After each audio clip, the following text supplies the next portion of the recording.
हर कोई जानता था कि चू फैमिली की सीईओ चू यूयू के दिल में पिछले 13 सालों से लापता उसका पहला प्यार ही सबसे बड़ा जख्म था। कोई भी उसकी इस कमजोरी का जिक्र करने की हिम्मत नहीं करता था। यहां तक कि उसकी तीनों छोटी बहनें भी बेहद घमंडी और ताकतवर थीं। इसलिए जब मैं बिल्कुल उसी खोए हुए इंसान जैसा चेहरा लेकर उसके सामने पहुंचा तो सबको लगा कि आज मेरी मौत तय है। लेकिन जैसे ही मैंने आंखें खोलीं, मेरे सामने गुस्से से जलती हुई चू यूयू खड़ी थी। मैं मन ही मन सोचने लगा, रुको जरा, ये मामला तो बिल्कुल गड़बड़ है। मेरी यादों के हिसाब से तो हमेशा मैं ही इसे तंग करता था। मैं तो सिर्फ 3 दिन की बिजनेस ट्रिप पर गया था, फिर चू यूयू इतनी बदल कैसे गई? मैंने गला साफ किया और दांत भींचकर कहा, क्या हुआ? बहुत ज्यादा रेड बीन्स खा लिए क्या? अगर नौकरी छोड़नी है तो सीधे बोल दो। जैसे ही मेरी बात खत्म हुई, उसने अचानक मेरा गला और जोर से दबा दिया। लेकिन अगले ही पल उसकी आंखों का गुस्सा धीरे धीरे गायब होने लगा। मैं मन ही मन हैरान था। मुझे पहले कैसे पता नहीं चला कि ये लड़की तो एक मैसोकिस्ट है। जितना डांटो उतनी ही खुश होती है। ये सोचकर मैंने उसे और चिढ़ाना शुरू कर दिया। मैं समझ गया तुम्हारे इरादे क्या हैं, लेकिन ज्यादा घमंड मत करो। इतनी ताकत है तो जाकर खेतों में गोबर उठा लिया करो। जितना मैं उसे डांट रहा था उतना ही मेरा मूड बनता जा रहा था। अगर वो मेरा गला नहीं दबा रही होती तो मैं उसे 2-4 बातें और सुना देता। तभी उसने अचानक मेरा गला छोड़ दिया। मैं तुरंत 2 कदम पीछे हट गया। फिर मैंने उसे सिर से पैर तक गौर से देखा और हैरानी से पूछा, क्या ये सिर्फ मेरा भ्रम है या तुम पहले से बड़ी लग रही हो? कहीं तुमने चुपके से ग्रोथ हार्मोन तो नहीं लगा लिया और ये बड़े लोगों जैसी हेयर स्टाइल कब से करने लगी? कुल मिलाकर आज तुम्हारे अंदर कुछ भी पहले जैसा नहीं लग रहा। मेरी यादों वाली चू यूयू और आज की चू यूयू दोनों बिल्कुल अलग थीं। उसी समय पास खड़ी कुछ अमीर घरानों की लड़कियां तिरस्कार भरी नजरों से मेरी तरफ देखने लगीं। उनमें से एक बोली, सीईओ चू, इस आदमी की बातों में मत आइए। इसने जरूर सर के बारे में पहले से जानकारी जुटाई होगी, इसीलिए जानबूझकर ऐसा व्यवहार कर रहा है। मेरे हिसाब से इसे अभी के अभी बाहर निकलवा देना चाहिए। इतने बेशर्म आदमी से शालीनता दिखाने की कोई जरूरत नहीं। उनकी बातें सुनकर चू यूयू जैसे अचानक होश में आई।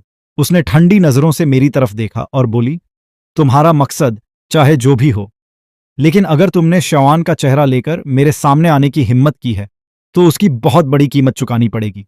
लेकिन उसकी बात पूरी भी नहीं हुई थी कि अचानक मेरा मोबाइल बज उठा। रिंगटोन सुनते ही मैंने ठंडी सांस ली और कहा, चू यूयू, मैं तो सिर्फ 3 दिन के लिए बिजनेस ट्रिप पर गया था और तुम तो राजधानी में पहुंचकर चारों तरफ हैंडसम लड़कों से घिर गई। मेरी बात सुनते ही चू यूयू पूरी तरह जम गई। वो अविश्वास से मुझे घूरने लगी।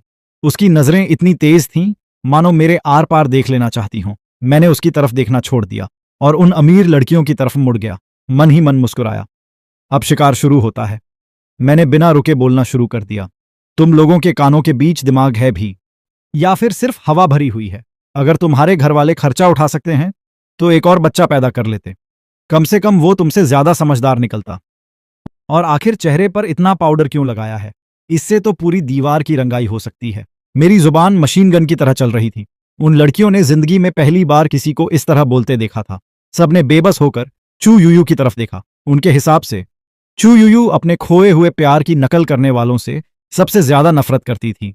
और वहीं मैं सिर्फ उसकी नकल ही नहीं कर रहा था, बल्कि उसके सामने इतनी अकड़ भी दिखा रहा था। उन सबको पूरा यकीन था कि चू यूयू अभी मेरी चमड़ी उधेड़ देगी। लेकिन मैं फिर भी नहीं रुका।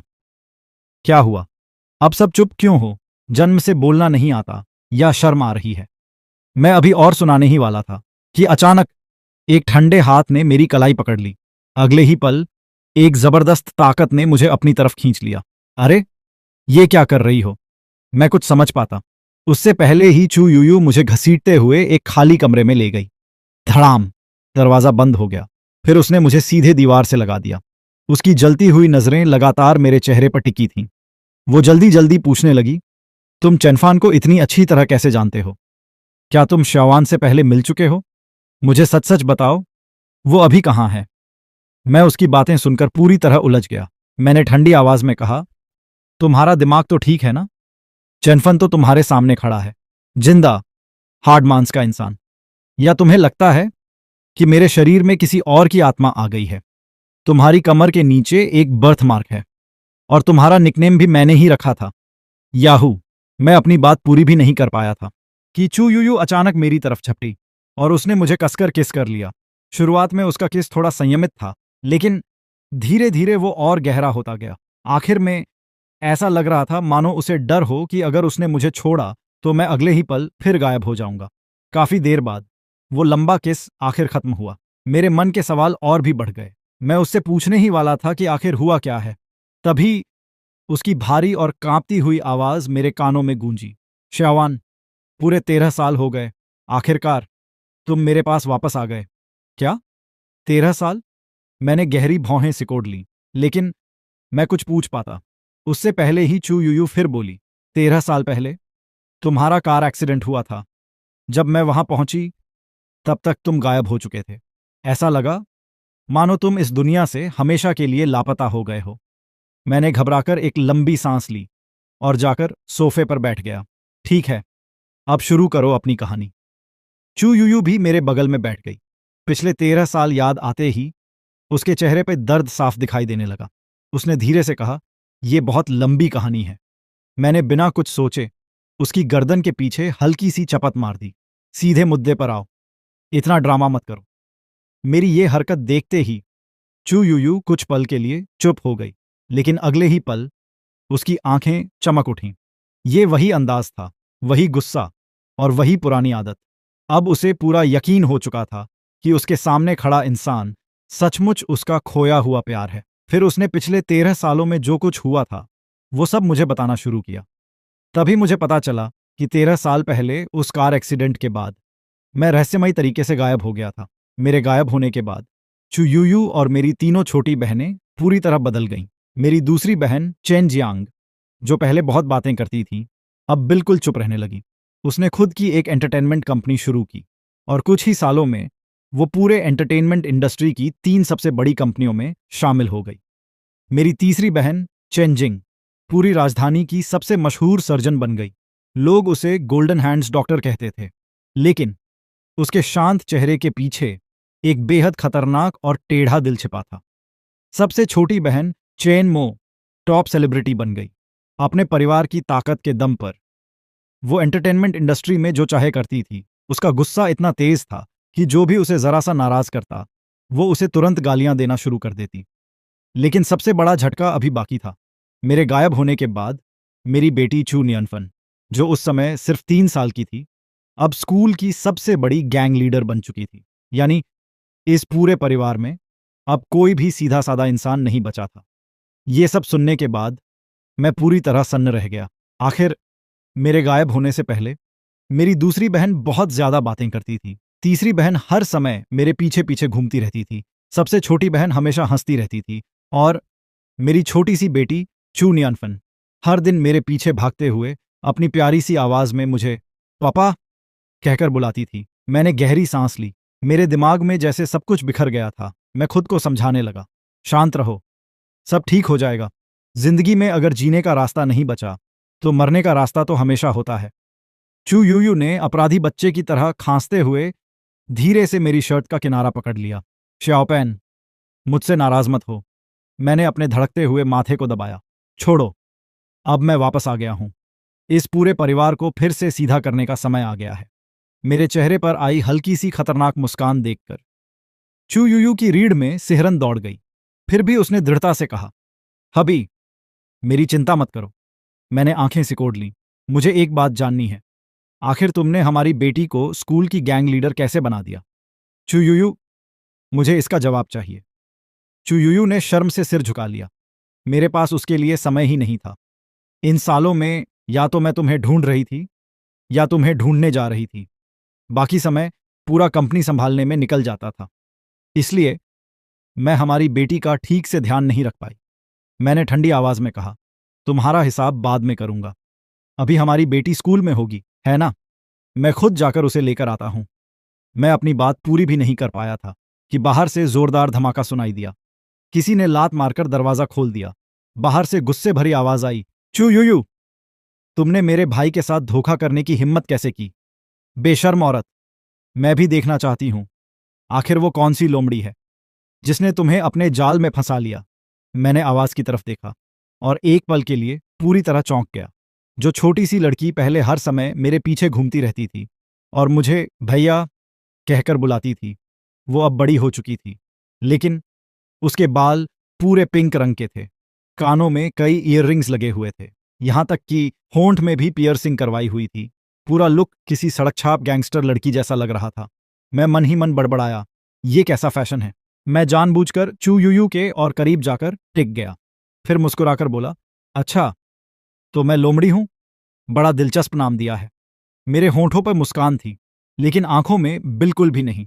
चू यूयू समझ गई कि उसका पति इस समय सचमुच गुस्से में है। उसे चैनमो की चिंता होने लगी। उधर चैनमो लगातार मेरा चेहरा देख रही थी। धीरे धीरे उसकी आंखों का गुस्सा हैरानी में बदल गया। उसने कांपती हुई आवाज में कहा, तुम मेरे ब्रदर नहीं हो सकते। चैनमो ने जोर से सिर हिलाया, नामुमकिन। मेरे ब्रदर को गायब हुए पूरे 13 साल हो चुके हैं। तुमने जरूर प्लास्टिक सर्जरी करवाई होगी ताकि तुम मेरे ब्रदर के बचपन जैसे दिख सको। बहुत चालाक इंसान हो तुम, लेकिन सिर्फ चेहरा बदल लेने से कुछ नहीं होता। मेरे ब्रदर जैसा दिमाग और स्वभाव तुम कभी नहीं पा सकते। मैंने हल्की सी मुस्कान के साथ भौं उठाई। अच्छा, तो जरा बताओ, तुम्हारे हिसाब से तुम्हारा ब्रदर कैसा इंसान था? मैं मन ही मन मुस्कुरा रहा था। मुझे पूरा यकीन था कि अब ये मेरी तारीफ करेगी, लेकिन चैनमो ने बिना सोचे कहा, मेरा ब्रदर बहुत ही खतरनाक और दबंग था। वो चलता फिरता टायरानोसॉरस रेक्स था। उसका निकनेम था ह्यूमन वर्ल्ड का ग्लटन। वो एक बार में 10 पूरे सुअर खा सकता था। क्या तुम कर सकते हो? बोलो, कर सकते हो? ये सुनते ही चूयूयू जोर जोर से खांसने लगी।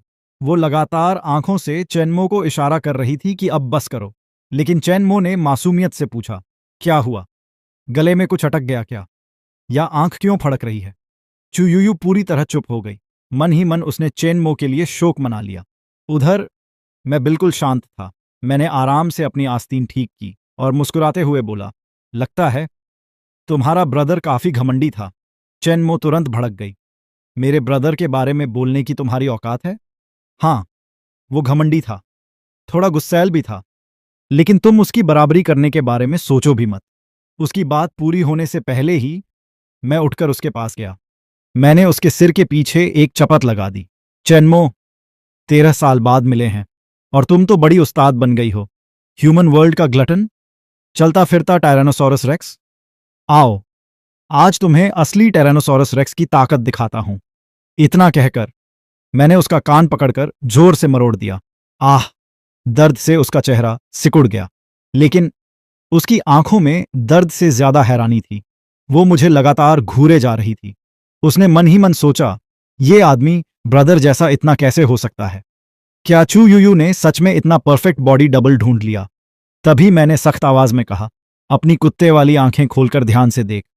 पहचान मैं कौन हूं? अपने ही ब्रदर को नहीं पहचान पाई? लगता है तुम अपनी जड़ें ही भूल गई हो। ये आवाज, ये बोलने का तरीका, ये डांट, सब कुछ बिल्कुल पहले जैसा था। चैनमो की आंखें तुरंत लाल हो गईं। वो कांपती हुई बोली, तुम क्या सच में ब्रदर हो? अगले ही पल वो दौड़कर सीधे मेरे गले लग गई और छोटे बच्चे की तरह फूट फूट कर रोने लगी। ब्रदर, मैंने आपको बहुत याद किया। आपको पता भी है इन 13 सालों में मैंने कैसे दिन काटे हैं। मेरी जिंदगी कभी नमकीन, कभी मीठी, कभी खट्टी, कभी तीखी। वो अचानक रुक गई। अरे नहीं, गलत बोल दिया। मेरी जिंदगी तो सिर्फ दुख और बेइज्जती से भरी थी। ये दर्द सिर्फ मैं ही समझ सकती हूं। मैंने धीरे से सांस छोड़ी और उसके सिर पर प्यार से हाथ फेरते हुए कहा, ठीक है, अब मैं वापस आ गया हूं। रोना बंद करो।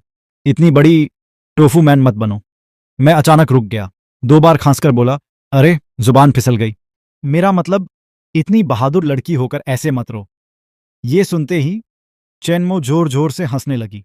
इतना हंसी कि उसकी नाक से बुलबुला तक निकलने वाला था। मैंने अपना माथा पकड़ लिया। हे भगवान, क्या ये सच में टॉप सेलिब्रिटी है? इतनी अजीब हरकतें करके भी इसके फैंस हैं। मैं फिर से सोफे पर बैठ गया और उसे ऊपर से नीचे तक देखा।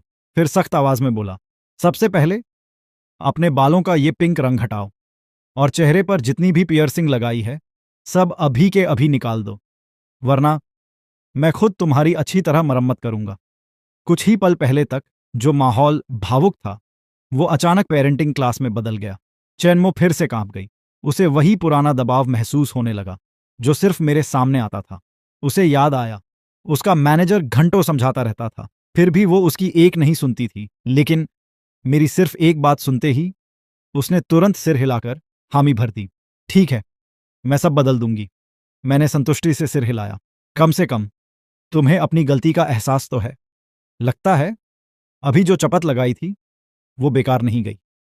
मैं उसे और कुछ कहने ही वाला था कि तभी मेरे बगल में बैठी चू यूयू ने अपना मोबाइल मेरी तरफ बढ़ाया। हबी, जरा ये देखिए। मैंने मोबाइल लिया और उसकी स्क्रीन की तरफ देखने लगा। उसमें ट्रेंडिंग टॉपिक्स खुले हुए थे। सिर्फ एक नज़र डालते ही मेरा ब्लड प्रेशर बढ़ गया। टॉप सेलिब्रिटी शूटिंग पर देर से पहुंची। सेलिब्रिटी सिंड्रोम का शिकार। एंटरटेनमेंट इंडस्ट्री के 10 सबसे बड़े पाप। चैनमो की सेक्सुअल ओरिएंटेशन रहस्य बनी हुई है। चैनमो रात के बीच सड़क पर नशे में कॉस्ट्यूम पहनकर ओरेंगुटैन की तरह नाचती हुई लोगों की भीड़ इकट्ठी कर दी। मैंने ठंडी हंसी हंसी। चैनमो, तुमने तो कमाल ही कर दिया। चैनमो अभी भी कुछ समझ नहीं पा रही थी। कमाल? कैसा कमाल? क्या आप मेरी तारीफ कर रहे हैं? इतना कहकर उसने बड़े आत्मविश्वास से अपने बाल झटक दिए। मैंने बिना किसी भाव के मोबाइल उसकी तरफ फेंक दिया। हाँ, लोगों के सामने बेइज्जती करवाने में तुम सचमुच कमाल हो। खुद पढ़ लो। मोबाइल देखते ही चैनमो के चेहरे की मुस्कान गायब हो गई। ट्रेंडिंग लिस्ट के कीवर्ड्स पढ़कर उसकी रीढ़ में ठंडी सिहरन दौड़ गई। ये सब झूठ है। ये मेरी बदनामी की जा रही है। मैं तो एक बहुत अच्छी नागरिक हूं। मैंने भौं उठाई। देखो, तुम ओरंगुटन बनकर घूमो या बंदर बनकर नाचो, वो तुम्हारा पर्सनल हॉबी है। उसमें मैं दखल नहीं दूंगा। वैसे भी हमारे परिवार का पागलपन तो खून में ही है। लेकिन शूटिंग पे देर से पहुंचना, स्टार वाली अकड़ दिखाना और छोटी छोटी बातों पे टेंट्रम करना, क्या यही तुम्हारा प्रोफेशनल एटीट्यूड है? तुम्हें इतनी बुरी आदतें किसने सिखाई? चैनमो सिर झुकाकर खड़ी रही। डर के मारे उसकी बोलती बंद हो गई। मैंने आवाज ऊंची की, बोलो। वो डर से कांप उठी और तुरंत अपने कान पकड़ लिए। ब्रदर, मुझसे गलती हो गई। मैं कसम खाती हूं, ऐसा दोबारा कभी नहीं होगा। उसने सिर इतना झुका लिया कि वो सचमुच बहुत बेचारी लग रही थी। आखिर 13 साल बाद हमारी मुलाकात हुई थी। मैं भी ज्यादा सख्त नहीं होना चाहता था। मैंने शांत आवाज में कहा, जो गड़बड़ की है उसे खुद जाकर ठीक करो। मैं नहीं चाहता कि तुम निकम्मी बनकर हमारे परिवार का नाम खराब करो। चैनमो ने जल्दी जल्दी सिर हिलाया। हाँ, मैं अभी जाकर सबसे माफी मांगती हूं। इतना कहकर वो जल्दी से बाहर निकल गई। जाते जाते उसने माथे का पसीना पोंछा और चू यूयू की तरफ एक अजीब सी नजर डालकर चली गई। चैनमो के जाने के बाद मैंने चू यूयू की तरफ देखा। हमारी बेटी अभी किस स्कूल में पढ़ती है? उसकी छुट्टी कितने बजे होती है? मैं उसे लेने जाऊंगा। चू यूयू तुरंत मेरे पास आकर लिपट गई। ड्राइवर उसे ले आएगा। इतनी मुश्किल से तो हम दोबारा मिले हैं। क्या आप थोड़ी देर और मेरे साथ नहीं रह सकते? मैंने सीधे उसकी आंखों में देखा। तुम नहीं चाहती कि मैं हमारी बेटी से मिलूं, सही कहा ना? या फिर तुम हमारी अपनी बेटी से भी जलने लगी हो? या तुम्हें डर है कि मैं उसे देखकर पूछूंगा, तुमने उसकी ये कैसी हालत बना दी है? मेरी बात सुनते ही चू यूयू पूरी तरह चुप हो गई। वो अच्छी तरह जानती थी कि पहले भी और आज भी वो मुझसे कभी झूठ नहीं बोल सकती। उसने धीरे से सांस छोड़ी। तुम्हारे जाने के बाद हमारी बेटी हमेशा मुझसे नाराज रही। वो जानबूझकर हर बात में मेरा विरोध करती है, सिर्फ मुझे गुस्सा दिलाने के लिए। हमारा रिश्ता माँ बेटी जैसा बिल्कुल नहीं है। ज्यादा सही कहूं तो हम दोनों दुश्मनों की तरह रहते हैं। अब मुझे सब समझ आने लगा था।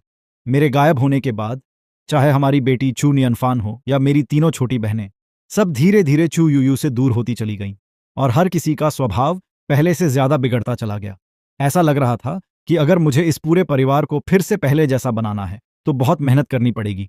मैंने ठंडी आवाज में कहा, मैं पहले हमारी बेटी को लेकर आता हूं। तुम घर पर मेरा इंतजार करना। आज रात हम दोनों को आराम से बैठकर बहुत सारी बातें करनी हैं। चू यूयू की उंगलियां हल्के से कांपीं, लेकिन आखिर में उसने चुपचाप सिर हिला दिया। ठीक है, मैं आपकी बात मानूंगी।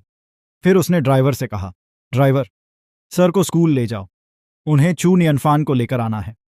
रास्ते भर मैं अपने उलझे हुए ख्यालों को सुलझाने में लगा रहा। उधर ड्राइवर बार बार रियर व्यू मिरर में मुझे चुपके से देख रहा था। वो मन ही मन सोच रहा था, इस आदमी में सचमुच कुछ बात है। इसने तो सीईओ चू को भी पूरी तरह अपने काबू में कर लिया। ऐसा लग रहा था कि आखिरकार चू यूयू ने अपने 13 साल पुराने प्यार को भुला दिया है। अगर सच में ऐसा है तो राजधानी का पूरा माहौल बदलने वाला था। करीब 20 मिनट बाद मेबैक धीरे धीरे स्कूल के गेट के सामने आकर रुकी। उस समय स्कूल की छुट्टी हो चुकी थी। चारों तरफ बच्चों और उनके पेरेंट्स की भीड़ लगी हुई थी। मैंने भीड़ में अपनी बेटी चू नियन फैन को ढूंढना शुरू किया, लेकिन वो मुझे दिखाई नहीं दी। तभी कुछ दूरी से एक घमंडी सी बच्चे की आवाज सुनाई दी। ये सड़क मेरी है, ये पेड़ भी मैंने लगाया है, अगर यहां से गुजरना है तो पहले पैसे निकालो। मैंने आवाज की तरफ देखा। अरे, ये तो हमारी यंग मिस चू है। मैंने देखा, मेरी बेटी ने अपनी स्कूल जैकेट कमर पर बांध रखी थी। दोनों हाथ कमर पर थे और पूरा अंदाज किसी गैंग लीडर से कम नहीं लग रहा था। उसके सामने एक मोटा सा लड़का डर के मारे कोने में दुबका हुआ कांप रहा था। वो रोने वाली आवाज में बोला, सिस्टर फैन, मेरे पास सच में एक भी युआन नहीं है। मेरी जेब तो मेरे चेहरे से भी ज्यादा साफ है। चुनियन फैन ने नाक सिकोड़ते हुए कहा, मुझे तुम पर भरोसा नहीं, इसकी तलाशी लो। उसके इतना कहते ही उसके पीछे खड़े दो बच्चे आगे बढ़े। उन्होंने उस मोटे लड़के की जेबें टटोलनी शुरू कर दी। कुछ ही सेकंड बाद उनमें से एक खुशी से चिल्लाया, सिस्टर फैन, मिल गए। उसने लड़के की जेब से लगभग 5 युआन निकाल लिए। चुनियन फैन ने घिन भरा चेहरा बनाया। अच्छा, तो पैसे इतनी अच्छी तरह छिपाए गए थे। फिर उसने अपने एक साथी की तरफ इशारा किया, ये पैसे ले जाओ और जाकर लुजिए को दे देना। इसके बाद उसने उस मोटे लड़के की तरफ देखा, और तुम मुझसे चालाकी करने की हिम्मत करते हो? लगता है तुम्हें अभी तक समाज ने सबक नहीं सिखाया। इतना कहकर उसने अपना छोटा सा मुक्का सीधे उसकी तरफ चला दिया। आह, मत मारो। डर के मारे वो लड़का जमीन पर बैठ गया और रोते हुए बोला, सिस्टर फैन, मुझसे गलती हो गई, मैं दोबारा कभी ऐसा नहीं करूंगा। चू नियन फैन का मुक्का उसके चेहरे से बस कुछ इंच दूर रुक गया। उसने ठंडी नजरों से उसे देखा, फिर तिरस्कार से बोली, बस इतनी सी हिम्मत है? ध्यान से सुनो, अगर फिर कभी कोई गड़बड़ की तो तुम्हारी खैर नहीं। आज के बाद स्कूल में जब भी मुझे या लुजिए को देखना तो रास्ता बदल लेना। फिर उसके चेहरे पर एक शरारती मुस्कान आ गई, वरना अंजाम तुम्हें अच्छी तरह पता है। ये सुनते ही उस लड़के का चेहरा डर से सफेद पड़ गया। वो बार बार सिर हिलाने लगा और अगले ही पल वहां से जान बचाकर भाग गया। उसे भागते देखकर चुन यनफान ने नाक सिकोड़ ली। कितना बोरिंग है। तभी उसके पास खड़ी एक लड़की मुस्कुराते हुए बोली, सिस्टर फैन, आप हमेशा दूसरों से पैसे लेकर ब्रदर लू को क्यों देती हो? क्या आपको वो पसंद है? क्या अब हमें एक ब्रदर इन लॉ मिलने वाला है? चून यनफान ने उसे घूर कर देखा। अगर फिर ऐसी बकवास की तो मैं तुम्हारी अच्छी तरह धुनाई कर दूंगी। वो लड़की शरारती मुस्कान के साथ बोली, समझ गई, हमारी सिस्टर फैन तो बस शर्मा रही है। चुनियन फैन ने आंखें घुमा लीं। उसे उससे बहस करने का बिल्कुल मन नहीं था। तभी उसकी नजर थोड़ी दूर खड़ी चमचमाती मेबैक पर पड़ी। उसने कहा, मैं चलती हूं, कल मिलते हैं। इतना कहकर एक हाथ जेब में डाले पूरे रौब के साथ वो मेबैक की तरफ चलने लगी। उसकी चाल तक में घमंड साफ दिखाई दे रहा था। उधर मैं कार के अंदर बैठा ये पूरा नजारा शुरू से आखिर तक देख चुका था। मैंने अपनी बेटी को अपनी आंखों के सामने दूसरे बच्चे से पैसे वसूलते देखा। मेरी आंखें हल्की सी सिकुड़ गईं। चेहरे पे अजीब सा भाव था। ड्राइवर बीच बीच में रियर व्यू मिरर से मुझे देख रहा था। वो मन ही मन सोच रहा था, ये तो सीईओ चू का नया लवर है। यंग मिस इतनी बदमाशी कर रही है, लेकिन ये कुछ नहीं बोलेगा। उल्टा जब यंग मिस कार में बैठेगी और अपनी मदर की जगह किसी अनजान आदमी को देखेगी तो जरूर बहुत बड़ा हंगामा करेगी। आज तो मजेदार तमाशा देखने को मिलेगा। वो अभी यही सब सोच ही रहा था कि तभी पीछे से उंगलियों की कड़क कड़क की आवाज आई। ड्राइवर की रीढ़ में ठंडी सिहरन दौड़ गई। इतनी खतरनाक किलिंग इंटेंट। उसने घबराकर सोचा, हे भगवान, क्या सीईओ चू का नया लवर यंग मिस को सबक सिखाने वाला है? इसमें तो सचमुच बहुत हिम्मत है। क्या इसे नहीं पता, चू फैमिली की इस यंग मिस को सीईओ चू के अलावा आज तक कोई कंट्रोल नहीं कर पाया। उसी समय मैंने ठंडी आवाज में पूछा, इसकी ये बिगड़ी हुई आदत कब से चल रही है? ड्राइवर मेरी बात सुनकर थोड़ा घबरा गया। उसने अनजाने में पूछ लिया, कौन सी आदत सर? मैंने उसकी तरफ देखा। यही, हर समय बदमाशी करना। चुयूयू उसे पॉकेट मनी नहीं देती या फिर उसके साथ बहुत सख्ती करती है। इतनी छोटी सी उम्र में लोगों से पैसे वसूल रही है और ऊपर से लव रिलेशनशिप के चक्कर भी शुरू हो गए हैं। ये सब आखिर कब से चल रहा है? ड्राइवर ने धीरे से कहा। यंग मिस बिल्कुल अपनी माँ जैसी है। वो कुछ और कहना चाहता था, लेकिन फिर रुक गया। उसके चेहरे पर साफ लिखा था, आप अपनी औकात से बाहर की बात कर रहे हैं। आखिर चू नियनफन चू फैमिली की इकलौती वारिस थी और सीईओ चू की सबसे प्यारी बेटी। मैंने उसकी बात बीच में ही काट दी। मैं उसका फादर हूं। मेरी ठंडी आवाज सुनते ही ड्राइवर वहीं का वहीं जम गया। उसे भी लगा बाप का अपनी बेटी को डांटना बिल्कुल स्वाभाविक है, लेकिन मन ही मन वो सोच रहा था, अभी तो ये आदमी फैमिली में आया भी नहीं है और इतना रौब दिखा रहा है। ये इंसान बिल्कुल भी साधारण नहीं है। वो अभी तक सदमे से बाहर भी नहीं निकला था कि तभी उसने चू नियनफान को कार की तरफ आते देखा। वो जल्दी से बाहर निकला और आदर से उसके लिए कार का दरवाजा खोल दिया। वहीं फिर दरवाजा खुलते ही मेरी और चू नियनफान की नजरें एक दूसरे से मिली। मैं हल्का सा मुस्कुराया। हेलो बेटी, मैं तुम्हारा फादर हूं। ये सुनकर ड्राइवर के माथे पर ठंडा पसीना आ गया। उसने मन ही मन सोचा, अब गया काम से। यंग मिस अब जरूर फट पड़ेगी। लेकिन अगले ही पल उसने देखा कि चू नियनफन मुझे लगातार देखे जा रही थी। उसकी आंखों में हैरानी भी थी, शिकायत भी, और यकीन न होने वाला भाव भी। मैंने मुस्कुराते हुए उसके बिखरे हुए बाल सहला दिए। फैनबाओ, क्या हुआ? अभी तो बड़ी दबंग बन रही थी। ड्राइवर का दिल फिर धड़क उठा। पूरे चू फैमिली में सीईओ चू तक उसे फैनबाओ कहने की हिम्मत नहीं करती थी। उसे पूरा यकीन था अब यंग मिस जरूर गुस्से से फट पड़ेगी, लेकिन चू नियनफान चुप रही। उसने अपने होंठ कसकर भींच लिए। उसकी आंखों में आंसू भर आए और अगले ही पल वो फूट फूट कर रो पड़ी। फादर, आप सच में वापस आ गए। मुझे लगा आप मुझे छोड़कर हमेशा के लिए चले गए। मैंने आपको बहुत मिस किया। इतना कहकर वो दौड़कर सीधे मेरे गले लग गई। उसने अपनी सारी अकड़ और रौब वहीं छोड़ दिया। उसकी नाक बह रही थी और आंसू रुक ही नहीं रहे थे। ड्राइवर ये सब देखकर पूरी तरह दंग रह गया। जो लड़की पूरे स्कूल पर रौब जमाती थी, वो इस समय एक मासूम बच्ची की तरह रो रही थी। उसका मुंह हैरानी से खुला रह गया।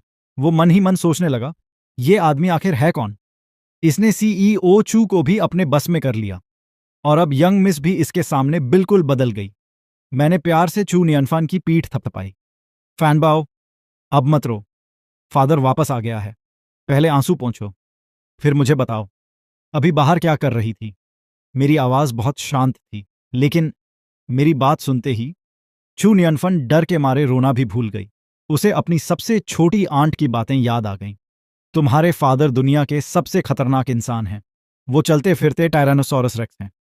उनकी एक दहाड़ से जमीन तक हिल जाती है। वो अपने फादर से बहुत प्यार करती थी, लेकिन उसे अभी अभी की अपनी हरकत भी याद थी। डर के मारे उसे हिचकियां आने लगीं। फादर, मेरी बात सुनिए। नहीं, मेरा मतलब, पहले मेरी सफाई सुन लीजिए। मैं उसे गोद में उठाकर कार के पीछे वाली सीट पर बैठ गया। फिर मुस्कुराकर बोला, घबराओ मत। स्कूल से घर पहुंचने में अभी लगभग 10 मिनट लगेंगे। तुम्हारे पास अपनी सफाई देने के लिए पूरा समय है। इतना कहकर मैंने जेब से एक टिश्यू निकाला और बहुत प्यार से उसके आंसू पोंछने लगा। मेरी हरकतें बेहद नरम थीं, लेकिन मेरे अगले शब्द सुनते ही उसका दिल फिर जोर से धड़कने लगा। चलो, अब शुरू करो, अपनी पूरी कहानी सुनाओ। चू नियनफान ने घबराकर जोर से निगल लिया। शायद इसे ही फादर और बेटी का कनेक्शन कहते हैं। उसे हमेशा ऐसा लगता था कि फादर के शांत चेहरे के पीछे एक बहुत ही खतरनाक इंसान छिपा हुआ है।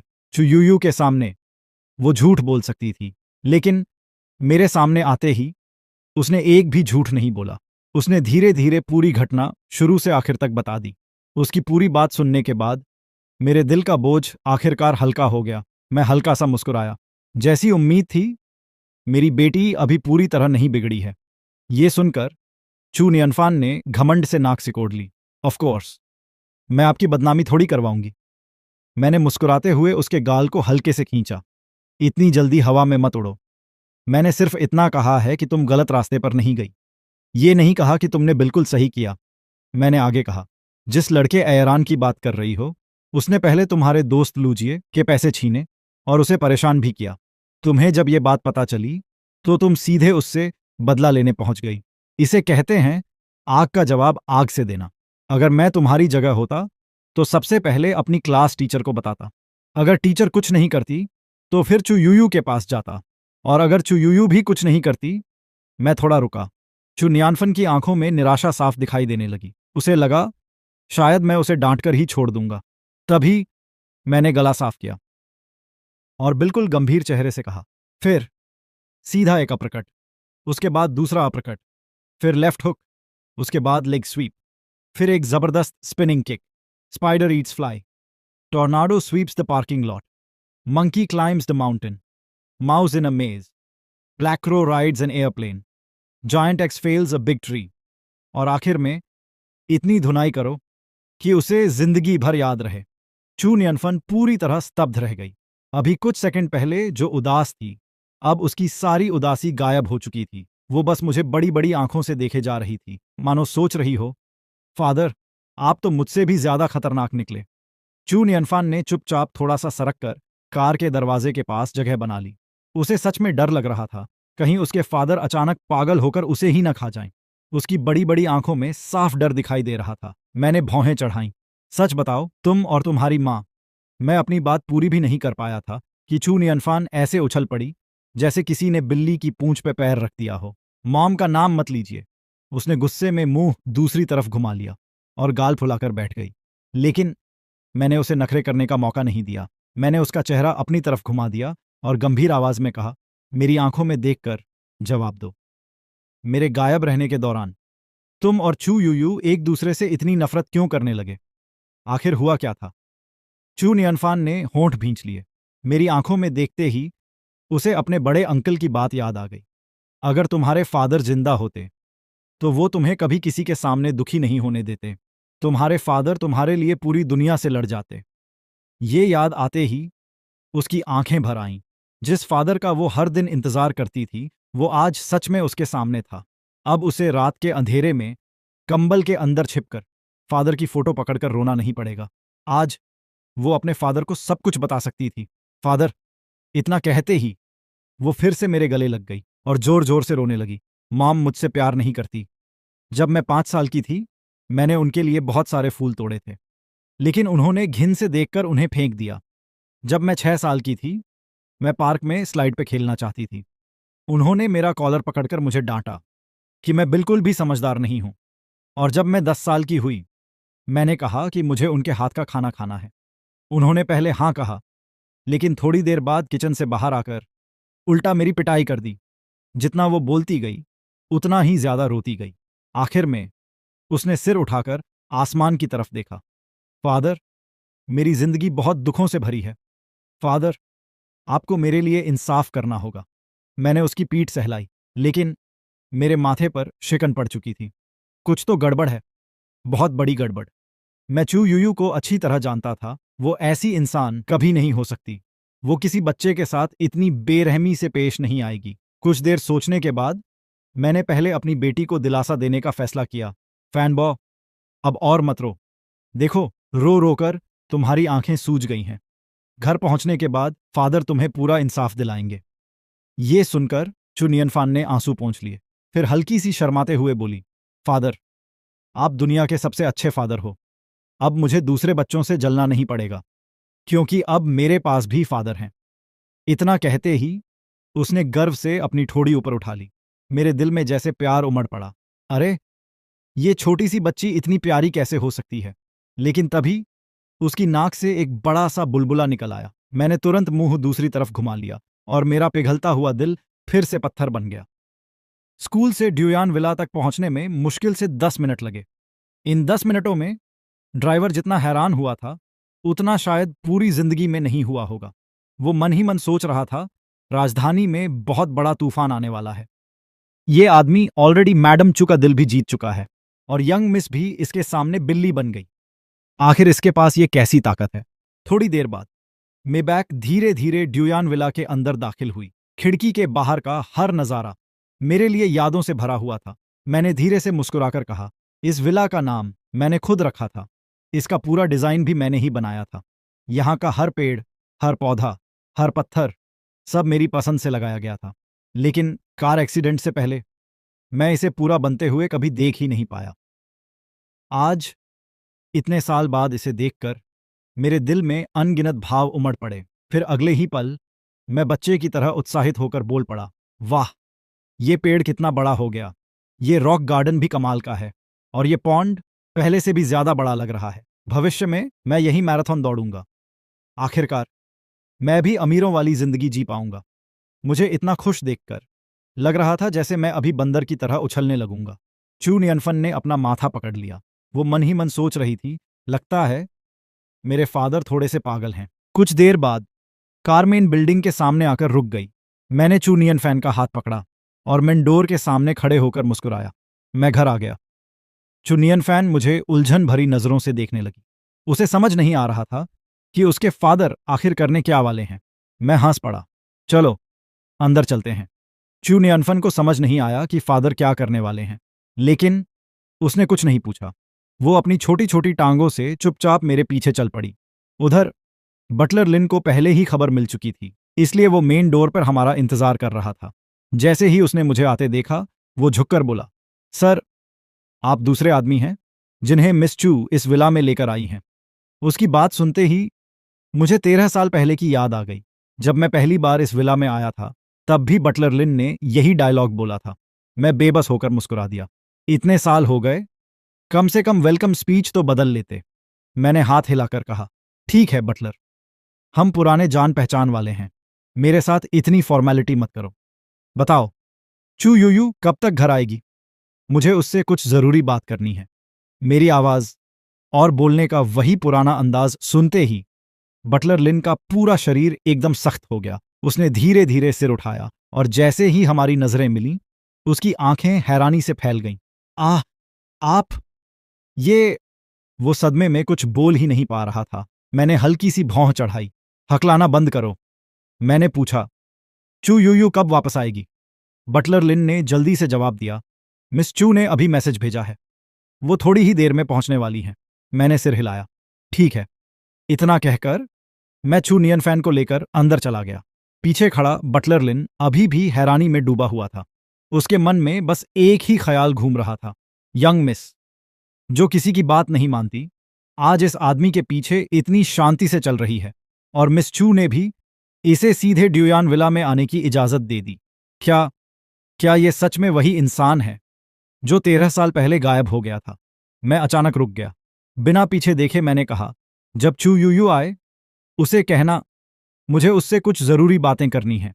मुझे हर हाल में ये जानना था कि आखिर चू यूयू ने अपनी ही बेटी के साथ ऐसा व्यवहार क्यों किया।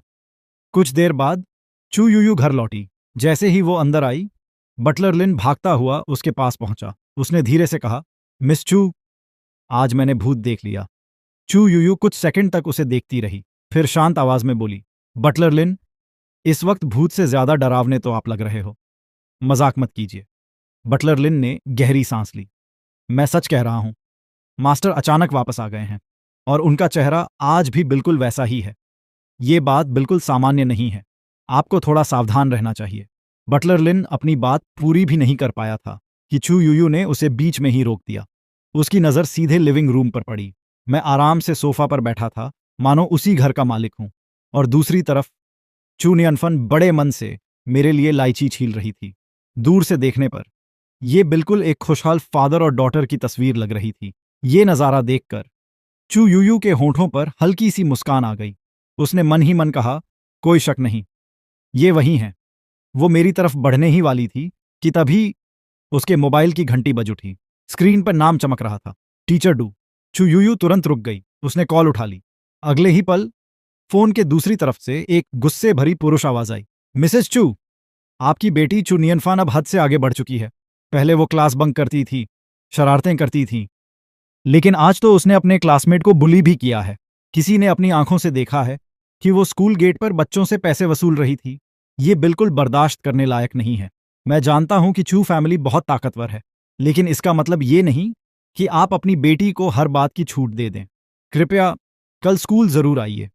हालांकि मेरी पत्नी ने स्पीकर ऑन नहीं किया था, लेकिन टीचर डू इतनी जोर से बोल रहा था कि उसकी हर बात मैं और चू नियनफान दोनों ने साफ साफ सुन ली। टीचर डू की बात सुनने के बाद चू यूयू ने भौहें सिकोड़ लीं। उसने तुरंत चू नियनफन की तरफ देखा और आदतन पूछ बैठी, चू नियनफन, इस बार तुमने फिर क्या किया? क्या तुम अपनी मॉम की चिंता थोड़ी भी कम नहीं कर सकती? ये सुनते ही चू नियनफन के हाथ रुक गए। जो लाइची वो छील रही थी वो वहीं रुक गई। उसके चेहरे की मुस्कान भी एक पल में गायब हो गई। उसने गुस्से में कहा, मैंने कुछ नहीं किया। अगले ही पल वो बारूद के ढेर की तरफ फट पड़ी। और अगर मैंने किसी को बुली किया भी हो तो भी आपको मुझे रोकने का कोई हक नहीं है। उसकी बात पूरी भी नहीं हुई थी कि मैं बिजली की तरह उसके पास पहुंचा। मैंने तुरंत अपना हाथ बढ़ाकर उसका मुंह बंद कर दिया। हम्म हम्म चू नियनफान कुछ भी नहीं बोल पाई। वो हैरानी से मेरी तरफ देखने लगी। उसे समझ ही नहीं आ रहा था कि फादर ने अचानक ऐसा क्यों किया। मैंने शांत आवाज में कहा, मुझे पता है तुम्हें बहुत कुछ कहना है, लेकिन पहले शांत हो जाओ। फिर मैंने चू यूयू की तरफ देखा। पहले फोन रख दो। चू यूयू ने बिना कुछ कहे धीरे से सिर हिला दिया। चू यूयू ने तुरंत फोन काट दिया। ये देखकर मैंने चू नियनफान का मुंह छोड़ दिया।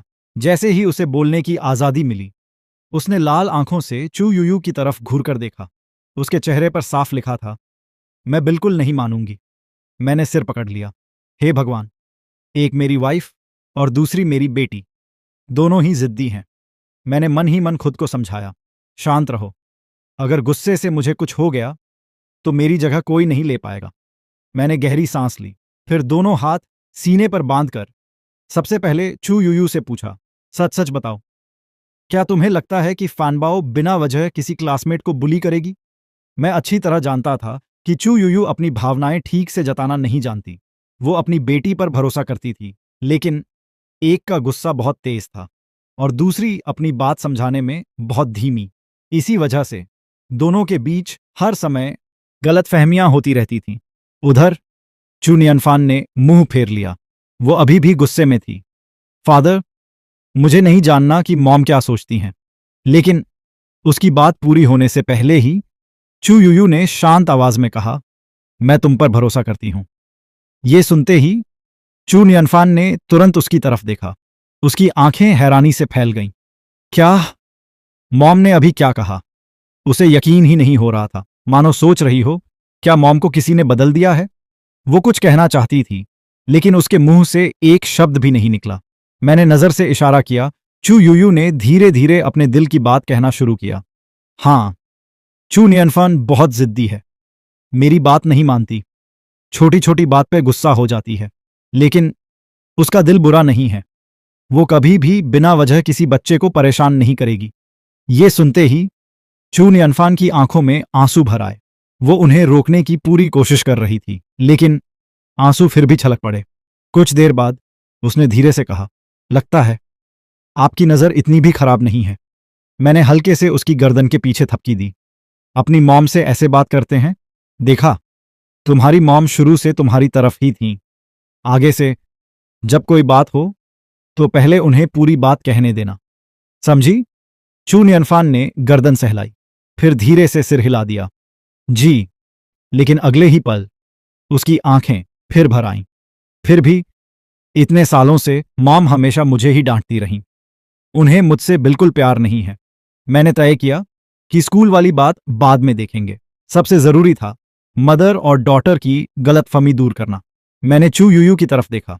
कार में फैनबाओ ने जो कुछ बताया, क्या तुमने सच में इतने साल उससे ऐसा ही व्यवहार किया? मुझे साफ साफ बताओ। चू यूयू कुछ पल चुप रहीं। पुरानी बातें याद आते ही उनके सिर में दर्द होने लगा। उन्हें चुप देखकर चू नियनफान ने मुंह फेर लिया। देखा, फिर चुप हो गईं। उन्हें मैं पसंद ही नहीं हूं। कोई सफाई देने की जरूरत नहीं, अब मेरे पास फादर हैं। मैंने उसकी बात अनसुनी कर दी। मेरी नजर अब भी चू यूयू पर थी। बताओ। कुछ सेकंड बाद चू यूयू ने धीरे धीरे कहना शुरू किया। जब फैनबाओ 5 साल की थी उसने मेरे लिए फूल तोड़े थे, लेकिन वो हैदर के फूल थे। उनकी स्मेल इतनी तेज थी कि मुझे सांस लेना मुश्किल हो गया। मैंने उसे दुखी नहीं करना चाहा, इसलिए छिपकर फूल फेंक दिए, लेकिन उसने मुझे देख लिया। जब वो 6 साल की थी वो स्लाइड पर सिर के बल फिसलना चाहती थी। अगर मैंने समय पर उसे नहीं पकड़ा होता तो उसका सिर जमीन पर लग जाता। और जब वो 10 साल की हुई मैं हमारे रिश्ते सुधारना चाहती थी, इसलिए मैंने उसके लिए खाना बनाने का फैसला किया, लेकिन उसने खौलते हुए तेल में पानी डाल दिया। पूरा तेल जोर से फट पड़ा। उस दिन मैंने उसे सिर्फ डांटा था, वरना उसकी जान भी जा सकती थी। ये सब सुनकर मेरे होंठ अपने आप फड़कने लगे। अब पूरी सच्चाई सामने थी। असल में ये कोई दुखी बच्ची नहीं, बल्कि बचपन से ही एक छोटी सी शैतान थी। मैंने गहरी सांस ली। फैनबो, सिर्फ ये मत याद रखो कि तुम्हें डांट पड़ी थी, ये भी याद रखो कि उसकी वजह क्या थी। कभी कभी हमें सिर्फ ये नहीं सोचना चाहिए कि फैमिली ने हमें कितना दुख दिया, ये भी सोचना चाहिए कि हमने फैमिली को कितना परेशान किया। चू नियनफन का चेहरा शर्म से लाल हो गया। वो मन ही मन सोचने लगी, क्या मैं सच में इतनी शरारती थी? उसी समय चू यूयू उसके सामने आकर खड़ी हो गई। उन्होंने धीरे से कहा, मैं तुमसे नफरत नहीं करती, बस मुझे अपना प्यार जताना नहीं आता। तुम्हारी ठीक से देखभाल न कर पाना मेरी गलती थी, लेकिन अब से मैं इसकी भरपाई करूंगी। बस इतना सुनना था कि चू नियनफान खुद को रोक नहीं पाई। वो फूट फूट कर रोने लगी। सालों से उसके दिल में जमा सारी शिकायतें आंसुओं के साथ बाहर निकल गईं। मैंने प्यार से उसकी पीठ सहलाई और माहौल हल्का करने के लिए गाना शुरू कर दिया। ओ गर्ल, प्लीज डोंट क्राई, तुम्हारे सारे दुख अब मैं सह लूंगा। मेरा गाना सुनते ही चू नियनफन ने रोना बंद कर दिया। कुछ देर चुप रहने के बाद वो बोली, फादर प्लीज अब कभी मत गाइए, ये सच में जानलेवा है। मैंने नाराज होने का नाटक किया। वाह, मेरी अच्छी नीयत की भी कोई कद्र नहीं। मैंने मुंह फुला लिया। मैं जानता था मदर और डॉटर का रिश्ता एक दिन में नहीं सुधरेगा, इसमें समय लगेगा। इसलिए मैंने एक टिश्यू निकालकर चू नियनफैन को दिया। फिर चू यूयू से कहा, अब तुम दोनों की गलतफहमी दूर हो चुकी है। जहां तक फैनबॉ पर बुलिंग का आरोप है, उसकी सच्चाई मैं खुद पता करूंगा। जिस लड़के की बात हो रही है उसका नाम वांग एरान है। उसका पहले से रिकॉर्ड है। वो अपने क्लासमेट्स को बुली करता है और उनसे पैसे भी छीनता है। फैनबाओ ने जो किया वो अपने दोस्त के लिए इंसाफ मांगने के लिए किया। उसकी नीयत गलत नहीं थी, बस समस्या हल करने का तरीका गलत था। मेरी पूरी बात सुनने के बाद चू यूयू ने धीरे से सिर हिला दिया। उन्हें ज्यादा हैरानी नहीं हुई। मैंने फिर चू नियनफन की तरफ देखा। अब समझ गई ना? अगर आगे कभी ऐसी कोई बात हो तो सबसे पहले क्या करोगी? चू नियनफन ने नाक सिकोड़ते हुए कहा, सबसे पहले टीचर को बताऊंगी। अगर टीचर कुछ नहीं करेंगे तो मॉम को बताऊंगी। मैंने संतोष से सिर हिलाया। गुड, अब लग रहा है कि तुम्हें समझाया जा सकता है। चू नियनफन ने तुरंत आगे कहा, और फिर मॉम एक लेफ्ट हुक मारेंगी, उसके बाद राइट हुक, फिर स्वीप किक। उसकी बात पूरी होने से पहले ही मैंने फिर से उसका मुंह बंद कर दिया। बस आखिरी वाला हिस्सा डिलीट कर दो। कुछ देर सोचने के बाद मैंने चू यूयू से कहा, तुम्हारा काम पहले ही बहुत बिजी रहता है। कल मैं खुद फैनबाओ के साथ स्कूल जाऊंगा। उस वांग आयरन से भी मिलूंगा। ये मामला मैं संभाल लूंगा। तुम्हें चिंता करने की जरूरत नहीं है। इतना कहकर मैंने जोर की जम्हाई ली और सीधे सोफा पर लेट गया। अरे यार, अभी अभी वापस आया हूं और आते ही इतने सारे काम। मैं तो पूरी तरह थक गया। वैसे खाना तैयार है क्या? ये सुनकर चू नियनफन हैरान रह गई। वो इतने देर से लगातार अपने फादर के लिए फल छील रही थी। मैं अकेले ही पूरी बड़ी सी प्लेट साफ कर चुका था। फिर भी मुझे भूख लगी हुई थी, लेकिन चू यूयू को यह सब बिल्कुल सामान्य लगा। उन्होंने मुस्कुराकर कहा, मैंने पहले ही आंट लियू से तुम्हारी पसंद के सारे खाने बनवा दिए हैं। जब चाहो खाना शुरू कर सकते हैं। मेरी आंखें तुरंत चमक उठीं। वाह, तुम आज भी बिल्कुल पहले जैसी ही हो। कुछ ही देर बाद डाइनिंग टेबल पर 10 से भी ज्यादा स्वादिष्ट डिशेस सज चुकी थीं। उनकी खुशबू इतनी शानदार थी कि मेरे मुंह में पानी आ गया। चू यूयू ने मुस्कुराते हुए बीफ का एक पीस उठाया और मेरी प्लेट में रखते हुए बोली, पहले इसका टेस्ट लो। मैं हंस पड़ा। तो फिर मैं बिल्कुल भी शर्म नहीं करूंगा। अगले ही पल मैं खाने पर टूट पड़ा। सबसे पहले बीफ खत्म किया, फिर एक एक करके टेबल पर रखी लगभग हर डिश साफ करने लगा। जिस प्लेट पर मेरा हाथ जाता, कुछ ही सेकंड में वो खाली हो जाती। एक तरफ चू नियनफान घुटनों को गले लगाकर चुपचाप बैठी थी। वो मुझे डरते हुए देख रही थी। उसे सच में लग रहा था कि अगर मैं ज्यादा एक्साइटेड हो गया तो कहीं उसे भी ना खा जाऊं। उधर बटलर लिन ये पूरा नजारा देख रहा था। उसने राहत की सांस ली, मन ही मन बोला, अच्छी खबर यह है कि ये भूत नहीं है। बुरी खबर, ये भूत से भी ज्यादा डरावने हैं। खाना खत्म करने के बाद मैंने मुंह पोंछा और संतुष्टि से लंबी सांस ली। जिंदगी सच में पहले से बहुत अच्छी हो गई है। मैंने चू यूयू की तरफ देखकर मुस्कुराते हुए पूछा, अगर अब से तीनों टाइम ऐसा ही खाना मिलेगा तो कहीं मैं तुम्हें दिवालिया तो नहीं कर दूंगा? चू यूयू हल्के से मुस्कुराई। नहीं, तुम मेहनत करके और पैसे कमा लोगे। मैं हंस पड़ा। अगर तुम्हें मुझ पर इतना भरोसा है फिर तो मैं जरूर सफल होऊंगा। इतना कहकर मैंने अपना हाथ आगे बढ़ाया। अपना फोन देना। चुयूयू ने बिना एक पल सोचे अपना फोन मेरे हाथ में रख दिया। फोन अनलॉक करते हुए मैंने मुस्कुराकर पूछा, इतना भरोसा? डर नहीं लगता कि कहीं मुझे कुछ ऐसा न दिख जाए जो नहीं दिखना चाहिए? चू यूयू ने मेरी तरफ देखकर कहा, बिल्कुल नहीं। इन 13 सालों में मैं सिर्फ तुम्हारी ही रही हूं। मैंने कुछ नहीं कहा, बस चुपचाप फोन चलाने लगा। मुझे देखना था कि इन 13 सालों में दुनिया कितनी बदल चुकी है। फोन का वॉलपेपर देखते ही मेरे हाथ रुक गए, क्योंकि वॉलपेपर के ऊपर समुद्र किनारे मेरी एक पुरानी फोटो लगी हुई थी। मैं पीछे मुड़कर कैमरा की तरफ देख रहा था। मुझे तुरंत वो दिन याद आ गया। मैं और चू यूयू बीच पर घूम रहे थे।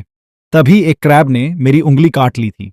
मैं गुस्से में उसे पकड़ने दौड़ा था और जोर से चिल्लाया था, जिसने मेरा छीना है सब कुछ वापस लेकर रहूंगा। उस वक्त मेरा चेहरा शायद बहुत गुस्से वाला था, लेकिन चू यूयू की कैमरा स्किल्स कमाल की थी। मैं असल जिंदगी में चाहे जितनी अजीब हरकतें करूं, उनकी कैमरा लेंस में हमेशा स्मार्ट और हैंडसम ही दिखाई देता था। मैं मुस्कुराया, फिर फोन चलाते हुए चू यूयू से नए सोशल मीडिया ऐप्स के बारे में पूछने लगा। उन्होंने मुझे सब समझाया और मुझे यह भी पता चला कि मेरे गायब रहने के दौरान देश ने बहुत तेज तरक्की कर ली थी। हर जगह जबरदस्त विकास हो चुका था। आखिर में मैंने वेबो खोला। ऐप खुलते ही पूरी स्क्रीन पर चेनमो से जुड़े ट्रेंडिंग टॉपिक्स दिखाई देने लगे। चेनमो ने माफी मांगी। एंटरटेनमेंट इंडस्ट्री में सुपरनैचुरल घटना। मैं हंस पड़ा। ये ट्रेंडिंग टॉपिक्स हर बार पिछले वाले से भी ज्यादा अजीब कैसे हो जाते हैं। मैंने पहला ट्रेंड खोल दिया। सबसे ऊपर चेनमो का हाथ से लिखा हुआ अपॉलॉजी लेटर था। उसने लेटर में माना था कि उसे डीवा जैसा व्यवहार नहीं करना चाहिए था, उसे सेट पे गुस्सा नहीं करना चाहिए था, और उसने अपनी हर गलती के लिए माफी मांगी थी। फिर मैंने नीचे कमेंट्स खोले। वहां तो और भी बड़ा तमाशा चल रहा था। कुछ लोग उसकी तारीफ कर रहे थे, कुछ लोग उसे ट्रोल कर रहे थे। एक कमेंट लिखा था, अगर तुम्हें किडनैप कर लिया गया है तो बस इशारे के तौर पे आंख झपका देना, हम दूर से ही तुम्हारे लिए दुआ कर देंगे। एक यूजर ने कमेंट किया, जिसे भी ये पीआर टीम पानी की बंदूक से निशाना बनाएगी वही सबसे पहले इस ड्रामा पर यकीन करेगा। चेनमो ने तुरंत रिप्लाई किया, जिस पर पानी की बंदूक चलेगी वही तो भीगेगा। इतनी आसान बात भी समझ नहीं आती। एक और कमेंट आया, बहुत मजेदार। ये अपॉलॉजी लेटर कंपनी ने लिखकर चेनमो से पोस्ट करवाया है। ये सिर्फ उसकी इमेज सुधारने का मार्केटिंग स्टंट है, और तुम लोग सच में इस पर भरोसा कर रहे हो? इससे अच्छा तो मैं जीसस क्राइस्ट पर भरोसा कर लूं। चेनमो ने फिर तुरंत जवाब दिया, इंटरेस्टिंग, लेकिन तुम्हारा सबसे जरूरी काम अभी यह है कि पहले अपनी 9 इयर्स कंपलसरी एजुकेशन पूरी कर लो। ये रिप्लाई देखते ही कमेंट सेक्शन में हंसी की बाढ़ आ गई। एक एंटी फैन ने फिर लिखा, मैं इंतजार करूंगा जब चेनमो फिर अपनी बात से पलट जाएगी। चेनमो ने बिना देर किए जवाब दिया, माफ करना, लेकिन इस बार तुम्हें निराश होना पड़ेगा। उस दिन चेनमो कमेंट सेक्शन में पूरी तरह एक्टिव थी। जो भी उसे ट्रोल करता वो खुद सामने आकर जवाब देती। फैंस के आने का इंतजार भी नहीं करती। अकेले ही सैकड़ों एंटी फैंस से लड़ रही थी। यहां तक कि उसने कमेंट किया, सब लोग पीछे हट जाओ, अब मैं अकेली शो शुरू करती हूं। उसका ये अंदाज देखकर उसके फैंस बहुत खुश हो गए। आखिर किस आइडल के फैंस इतने लकी होते हैं जिसका आइडल खुद ही एंटी फैंस से लड़ने उतर जाए। ये सब पढ़कर मैं भी मुस्कुरा दिया। मानना पड़ेगा, मेरी सबसे छोटी बहन की फाइटिंग स्पिरिट आज भी कमाल की है। लगता है वो अभी पूरी तरह नहीं बिगड़ी। उधर SQ entertainment floor to ceiling glass window के सामने चेन जियांग एक हाथ पॉकेट में डाले खड़ी थी। अभी अभी उसने चेनमो के मैनेजर की पूरी रिपोर्ट सुनी थी। अगर मैं उसे इस समय देखता तो शायद पहचान भी नहीं पाता। उसकी आंखों की पुरानी तीखी चमक अब गायब हो चुकी थी। उसकी जगह एक शांत और मैच्योर पर्सनालिटी ने ले ली थी। कॉल खत्म करने के बाद उसने चेनमो को मैसेज भेजा, क्या सच में तुम्हारे शरीर पर किसी और का कब्जा हो गया है? कुछ ही सेकंड में रिप्लाई आ गया, मेरी प्यारी सिस्टर, अगर मैं अपनी गलतियां सुधार कर नई जिंदगी शुरू करना चाहूं तो क्या यह भी अलाउड नहीं है? चेन जियांग ने फिर लिखा, सच बताओ। चेनमो ने जवाब दिया, मैं सच ही बोल रही हूं। यकीन करना है तो करो, नहीं करना तो मत करो। चेन जियांग ने फोन नीचे रख दिया और वो मन ही मन सोचने लगी, मेरी सिस्टर के साथ कुछ तो गड़बड़ है। उसने आगे कोई रिप्लाई नहीं किया। वो अपनी बॉस चेयर पे जाकर बैठ गई और उंगलियों से टेबल पे हल्के हल्के टैप करने लगी। उसे कल की बात याद आई। कल ही चेनमो ने उसे फोन करके कहा था कि कोई आदमी उनके खोए हुए ब्रदर बनकर चुयुयु को धोखा देने की कोशिश कर रहा है। उस समय चेन जियांग ने उस बात को गंभीरता से नहीं लिया था। उसे बस इतना अजीब लगा था कि कोई चेन फैन बनकर क्यों घूमेगा। लेकिन चैरिटी पार्टी से लौटने के बाद चेनमो का पूरा व्यवहार बदल गया और ये बदलाव उसी नकली ब्रदर से मिलने के बाद शुरू हुआ था। चेन जियांग ने धीरे से अपनी कनपटी दबाई। क्या चेनमो सच में उस आदमी के झांसे में आ गई? अगले ही पल उसने अपनी असिस्टेंट को बुलाया। अभी के अभी पता लगाओ चू फैमिली की चैरिटी पार्टी में आखिर हुआ क्या था। उधर मैं कपड़े बदलकर ड्रेसिंग रूम से बाहर आया। जैसे ही मैंने ऊपर देखा, चू यूयू बेड के किनारे बैठी थीं। उनके हाथ में हमारी पुरानी फोटो थी। मैं मुस्कुराया। अरे, असली इंसान तो तुम्हारे सामने बैठा है, फिर भी फोटो ही देखती रहती हो। मैं धीरे से उनके पास गया और प्यार से उन्हें अपनी बाहों में भर लिया। उन्हें अपनी गोद में बैठाते हुए मुस्कुराकर देखा। चू यूयू ने धीरे से मेरा सीना पकड़ लिया। उनकी आंखें नम हो चुकी थीं। धीरे से उन्होंने कहा, डर लगता है कहीं ये सब सपना तो नहीं। इन 13 सालों में जब भी मैं टूटने लगती थी तो सिर्फ तुम्हारी फोटोज और तुम्हारी छोड़ी हुई यादें ही मुझे संभाल पाती थीं। उनकी आंखों में छिपा दर्द देखकर मेरा दिल भर आया। मैंने धीरे से उनका चेहरा ऊपर उठाया और उनके होंठों पे एक बहुत हल्का सा किस कर दिया। फिर मुस्कुराकर पूछा, अब तो यकीन हो गया? चू यूयू ने अपनी दोनों बाहें मेरे गले में डाल दी। उन्होंने धीरे से सिर हिलाया। लेकिन तभी अचानक मुझे कुछ याद आया और मैंने अपनी जांघ पे हाथ मारा। अरे, मैं तो फैनबाओ को ही भूल गया था। मुझे जाकर अपनी बेटी को भी देखना है। ये सुनते ही चू यूयू के माथे की नस हल्की सी उभर आई। उन्होंने मेरा हाथ कसकर पकड़ लिया। धीरे से बोली, बेटी बाद में भी मिल जाएगी, लेकिन अभी मेरी बारी है। मैं कुछ समझ पाता उससे पहले ही उन्होंने मेरा हाथ खींचा और मैं सीधा बेड पर जा गिरा। अगली सुबह मैंने बड़ी मुश्किल से आंखें खोलीं। पूरा शरीर दर्द से टूट रहा था। मैं छत की तरफ देखता रहा। चेहरे पर ऐसा भाव था मानो जिंदगी ने मुझे बुरी तरह हरा दिया हो। उसी समय चू यूयू ने मेरे कपड़े ठीक करते हुए कहा, मैंने गुईफैंग को तुम्हारे साथ भेज दिया है। अगर कोई तुम्हारे साथ गलत व्यवहार करे तो मुझे तुरंत बता देना। अब पहले जैसा समय नहीं है।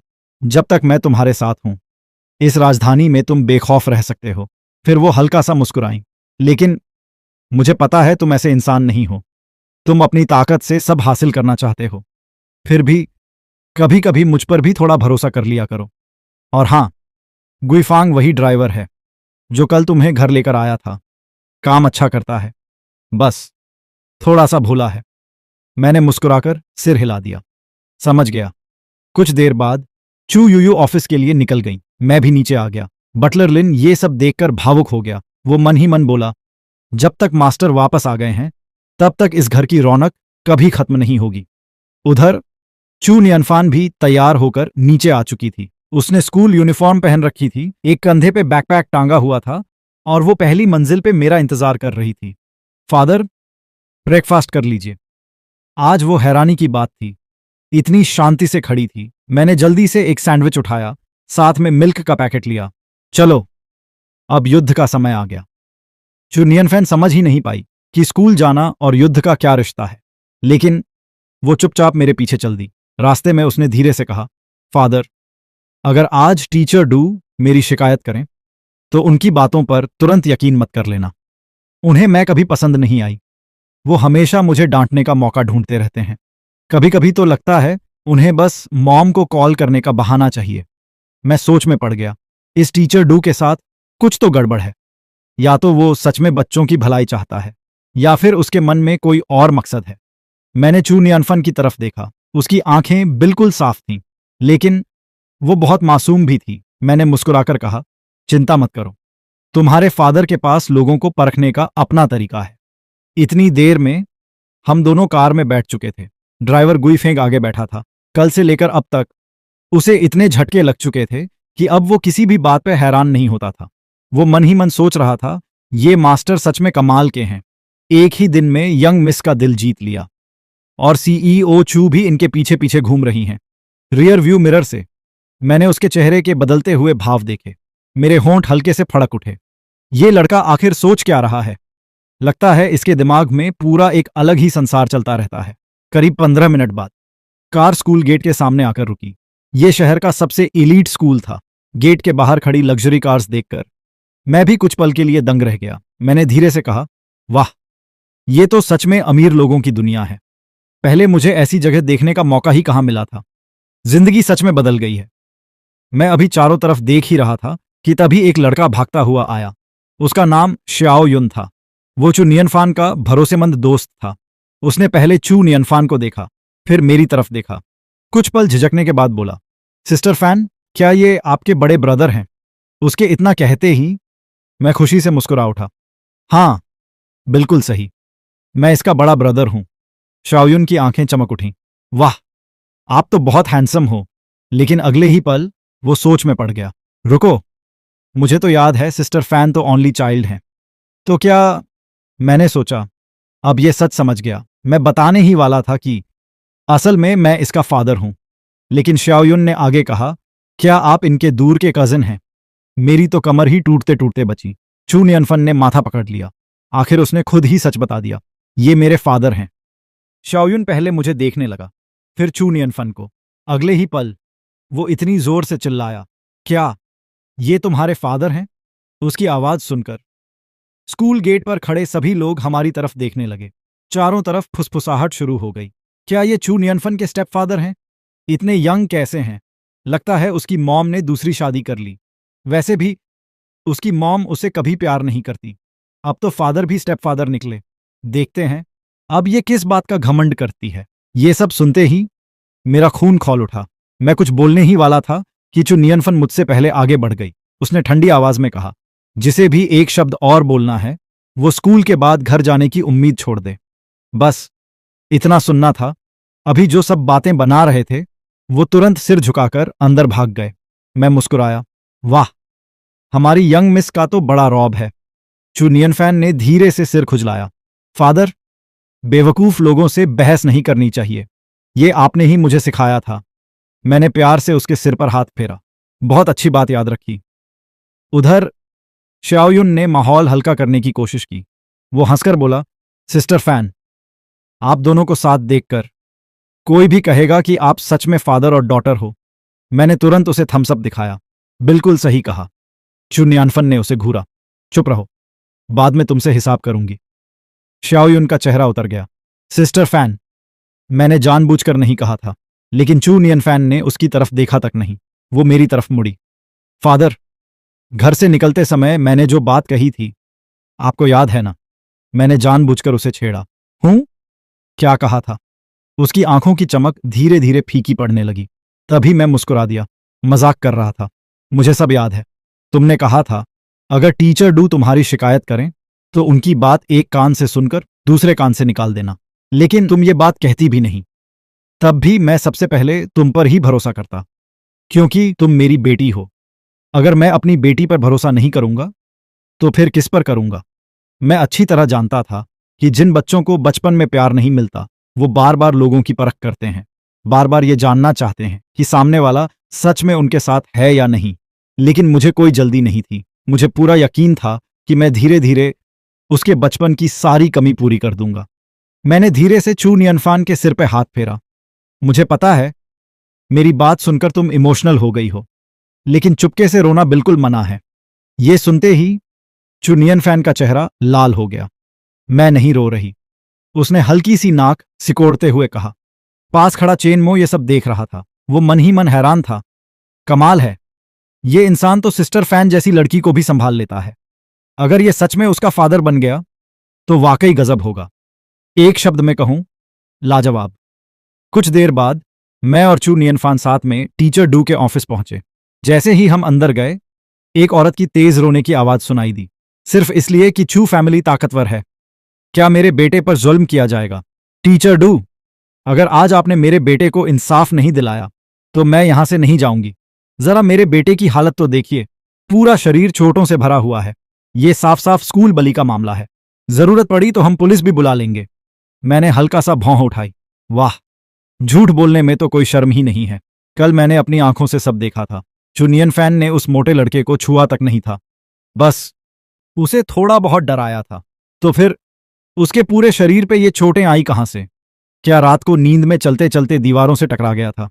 उधर टीचर डू थोड़े परेशान होकर बोले, मैं आपकी भावनाएं समझता हूं, लेकिन जब तक मिस चू नहीं आ जाती तब तक कोई फैसला नहीं हो सकता।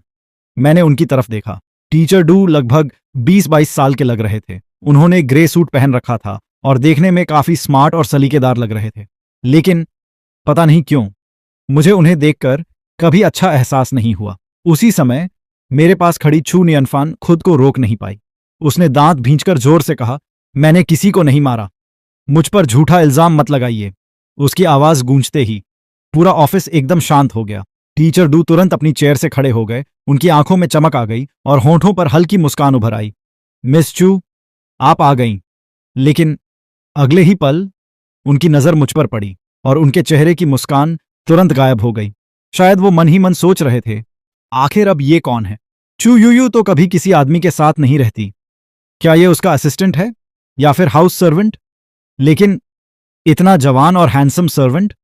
उनके चेहरे पर साफ निराशा दिखाई दे रही थी। मैं उसी पल समझ गया, इस टीचर डू की नीयत बिल्कुल साफ नहीं है। मैं चू नियनफन को साथ लेकर आगे बढ़ा। फिर मेरी नजर सामने खड़े दोनों लोगों पर गई। वांग एरान की आंखों पे अभी भी आंसुओं के निशान थे और उसकी खुली बाहों पर वैसी ही चोटों के निशान थे जैसा उसकी मां कह रही थी। लेकिन मुझे पूरा यकीन था, ये चोटें चू नियनफैन ने नहीं पहुंचाई थीं।